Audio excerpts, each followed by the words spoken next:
Assalamualaikum warahmatullahi wabarakatuh. Perkenalkan teman-teman, kami dari kelompok 5 akan menyampaikan materi tentang aspek perkembangan fisik dan bahasa pada anak. Sebelum ke materi, alangkah lebih baiknya kita perkenalan dulu dengan anggota dari kelompok 5. Ada siapa aja ya? Yang pertama ada Nadia Windy Tiffany, yang kedua ada Nurlinda Fitriani, yang ketiga ada Sekar Salsabila Nur Fajriah, dan yang terakhir ada saya sendiri, Puji Nur Aisyah. Silakan dari teman-teman bisa menyimak video yang sudah kami sajikan. Untuk selanjutnya, jika ada pertanyaan ataupun pendapat atau sanggahan, bisa disampaikan kepada anggota kelompok 5.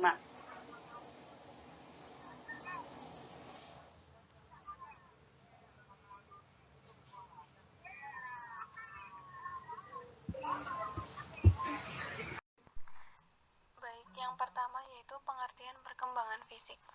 Perkembangan fisik merupakan suatu perubahan yang terjadi pada fisik manusia pada anak usia dasar, meliputi pertumbuhan tinggi dan berat badan, perubahan proporsi atau perbandingan antar bagian tubuh yang membentuk postur tubuh, pertumbuhan tulang, otot, gigi, dan lemak.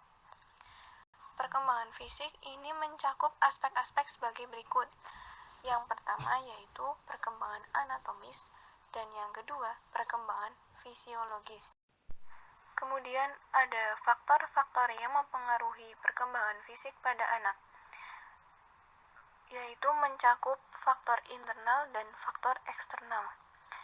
Faktor internal meliputi keadaan jasmani dan kematangan, sedangkan faktor eksternal meliputi kesehatan, makanan, stimulasi lingkungan. Karakteristik perkembangan fisik pada anak. Standar keberhasilan proses belajar mengajar itu bergantung kepada tingkat pencapaian pengetahuan, keterampilan, dan afeksi oleh siswa. Guru sebagai tenaga pendidik harus mengetahui karakteristik peserta didik. 4 faktor penting dalam menganalisis karakter siswa. Yang pertama yaitu karakteristik umum, yang kedua kompetensi dan kemampuan awal, yang ketiga gaya belajar, yang keempat motivasi. Saya Nurlinda Fitriani akan menjelaskan tentang pengaruh pertumbuhan fisik remaja terhadap tingkah laku dan terhadap proses belajar. Yang pertama, pengaruh pertumbuhan fisik remaja terhadap tingkah laku, yaitu 1. Ada ingin menyendiri. Remaja mulai menarik diri dari teman-teman dan dari berbagai kegiatan keluarga dan sering bertengkar dengan teman-teman serta anggota keluarga. Yang kedua, rasa bosan. Remaja mulai bosan dengan permainan yang sebelumnya amat digemari, bosan dengan tugas-tugas sekolah, kegiatan-kegiatan sosial, dan kehidupan pada umumnya. Yang ketiga, inkoordinasi, yaitu pertumbuhan pesat dan tidak seimbang yang dapat mempengaruhi pada koordinasi gerakan. Dalam hal ini, remaja merasa kikuk dan janggal selama beberapa waktu. Yang keempat, antagonisme sial, yaitu remaja seringkali tidak mau bekerja sama, sering membantah dan menentang. Bermusuhan antara dua jenis kelamin diungkapkan dalam kritik dan komentar atau ejekan merendah. Kemudian yang kelima, ada emosi yang meninggi, yaitu kemarahan, merajuk, ledakan amarah, dan kecenderungan untuk menangis. Yang keenam, hilangnya kepercayaan diri. Remaja banyak yang mengalami rendah diri karena dikritik bertubi-tubi dari orang tuanya. Mereka tidak memiliki percaya diri dan takut kegagalan. Selanjutnya, pengaruh pertumbuhan fisik remaja terhadap pendidikan atau proses belajar. Yang pertama, merasa ingin istirahat dan banyak tidur. Pada usia remaja, seseorang sedang mengalami masa pertumbuhan fisik yang pesat. Perkembangan fisik ini tentu membutuhkan nutrisi yang banyak dan tubuh melakukan metabolisme yang cepat. Hal ini mempengaruhi stamina dan energi khusus. Yang kedua, sulit konsentrasi akibat rasa lapar. Di usia ini pula, seorang remaja memiliki nafsu makan yang lebih besar. Hal ini disebabkan organ pencernaan mereka mereka yang juga semakin membesar serta metabolisme tubuh yang akan cenderung lebih cepat. Akibatnya, anak remaja sering merasa lapar dan hal ini membuat mereka terganggu konsentrasinya saat sedang belajar. Yang ketiga, mood mudah berubah. Akibat kebutuhan tidur dan asupan makanan yang cenderung bertambah, jika hal ini tidak ditangani dengan baik, tentu akan mempengaruhi mood siswa di usia remaja dalam proses belajarnya. Kemudian yang keempat, mudah melupakan pelajaran. Seorang siswa di usia remaja akan lebih mudah melupakan pelajaran. Hal ini juga bisa disebabkan kesulitan mereka untuk berkonsentrasi dan fokus pada pelajaran yang diberikan, sehingga untuk menjaga hafalan pun juga menjadi sulit untuk mereka.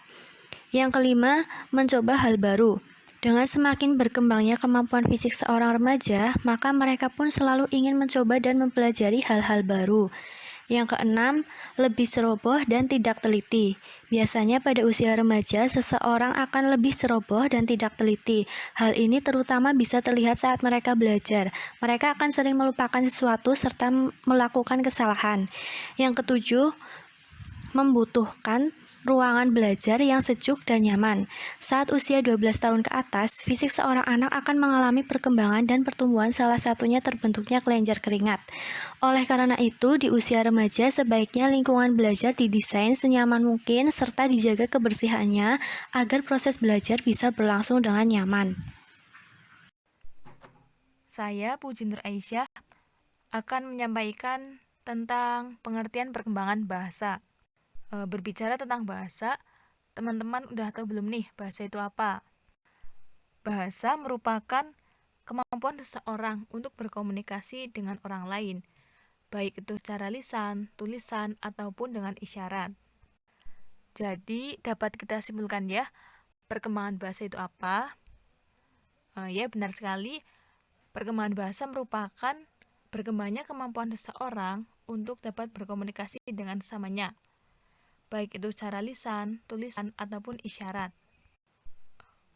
Perkembangan pikiran pada anak secara umum dimulai pada usia 1,6 sampai 2 tahun, di mana anak dapat menyusun kalimat 2 atau 3 kata. Perkembangan anak pada masa itu sebagai berikut. Yang pertama, di usia 1,6 tahun, anak sudah dapat menyusun pendapat positif, seperti Mama makan. Yang kedua, usia 2,6 tahun, anak dapat menyusun pendapat negatif. Misalnya, Mama jangan tidur. Kemudian di usia selanjutnya, yang ketiga, anak-anak dapat menyusun kritikan. Seperti, itu tidak boleh, itu jelek. Dan bisa juga menyampaikan keraguannya dan menarik kesimpulan. Menarik kesimpulan di sini, anak itu menarik kesimpulan secara analogi ya. Misalnya, anak melihat ayahnya tidur karena sakit. Kemudian, jika ia melihat ibunya tidur, anak itu akan menganggap bahwa ibunya tidur karena sakit. Tugas-tugas perkembangan bahasa. Dalam berbahasa, anak berkewajiban untuk menguasai 4 tugas pokok. Yang pertama, ada pemahaman. Pemahaman merupakan kemampuan seseorang untuk memahami makna ucapan yang disampaikan oleh lawan bicaranya. Untuk bayi, itu kan belum bisa bicara ya. Bayi tersebut memahami bahasa orang lain itu melalui gestur. Gestur yang disampaikan oleh lawan bicaranya. Yang kedua, ada pengembangan perbendaharaan kata. Perbendaharaan kata seorang anak sudah berkembang sejak usia 2 tahun pertama. Kemudian akan berkembang cepat pada masa prasekolah dan terus meningkat setelah anak tersebut masuk ke sekolah. Yang ketiga, ada penyusunan kata-kata menjadi kalimat. Kemampuan tersebut umumnya berkembang sebelum anak berusia 2 tahun. Nah, namun kalimat yang diucapkan merupakan kalimat tunggal disertai dengan gestur dari anak tersebut. Misalnya, seorang anak mengatakan minum, dan jarinya atau tangannya itu menunjuk botol minum miliknya. Artinya apa? Nah, artinya anak tersebut itu minta tolong diambilkan minum. Dan yang keempat, ada ucapan. Kejelasan ucapan anak baru dapat diketahui jelas mulai usia 3 tahun. Saya, Sekar Salsabila Nurfajriya, akan menjelaskan mengenai tipe perkembangan bahasa. Menurut Yusuf, dalam Jamarah membagi tipe perkembangan bahasa anak menjadi 2. Pertama itu ada egocentric speech, yaitu terjadi ketika anak berbicara kepada dirinya sendiri, atau biasa disebut dengan monolog. Berbicara monolog berfungsi untuk mengembangkan kemampuan berpikir anak yang pada umumnya dilakukan oleh anak berusia 2 sampai dengan 3 tahun. Yang kedua itu ada socialist speech. Terjadi ketika berlangsung kontak antara anak dengan temannya atau dengan lingkungannya. Socialist speech ini berfungsi untuk mengembangkan kemampuan penyesuaian sosial. Perkembangan socialist speech dibagi ke dalam 5 bentuk. Pertama itu ada adaptant information. Terjadi saling tukar gagasan atau adanya tujuan bersama yang dicari. Yang kedua itu ada criticism, menyangkut penilaian anak terhadap ucapan atau tingkah laku orang lain. Yang ketiga itu ada command, perintah, request, permintaan, dan third, ancaman. Yang keempat itu ada question, pertanyaan, dan terakhir answer, jawaban. Kemudian saya akan menjelaskan mengenai faktor yang mempengaruhi perkembangan bahasa. Perkembangan bahasa pada anak dapat berjalan menjadi optimal dipengaruhi oleh beberapa faktor. Di antaranya itu yang pertama ada faktor rangsangan atau stimulasi orang tua. Anak usia prasekolah sangat peka terhadap semua input atau masukan yang berasal dari lingkungan luar. Rangsangan tersebut akan mampu mempercepat perkembangan bahasa seorang anak. Yang kedua itu ada cinta dan kasih sayang. Salah satu hak anak untuk dicintai dan dilindungi. Anak memerlukan kasih sayang dan perlakuan yang adil dari orang tuanya agar menjadi anak yang tidak sombong dan dapat memberi kasih sayangnya pula kepada sesamanya. Yang ketiga itu ada ganjaran atau hukuman. Anak yang berbuat benar semestinya diberi ganjaran.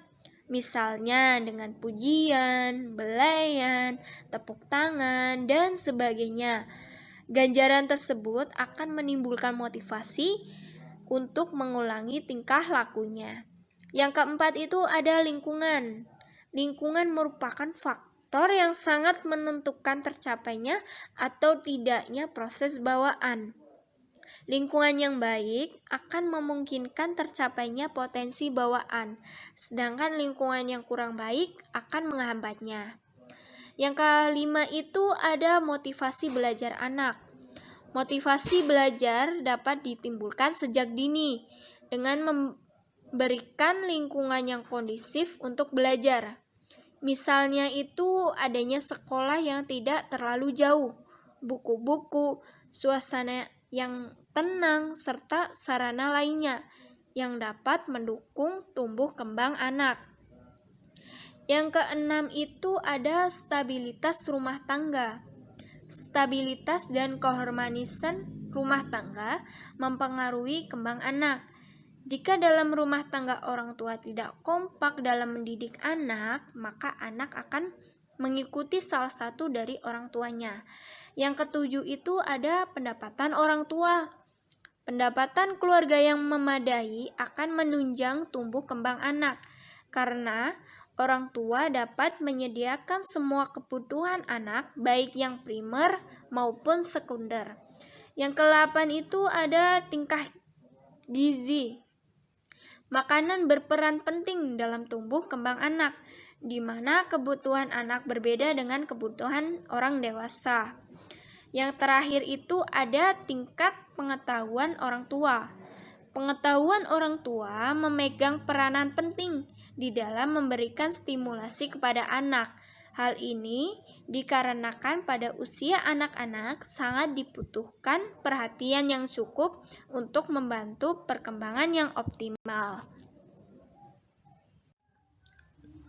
Baik teman-teman, sekian penyampaian materi dari kelompok kami, kelompok 5.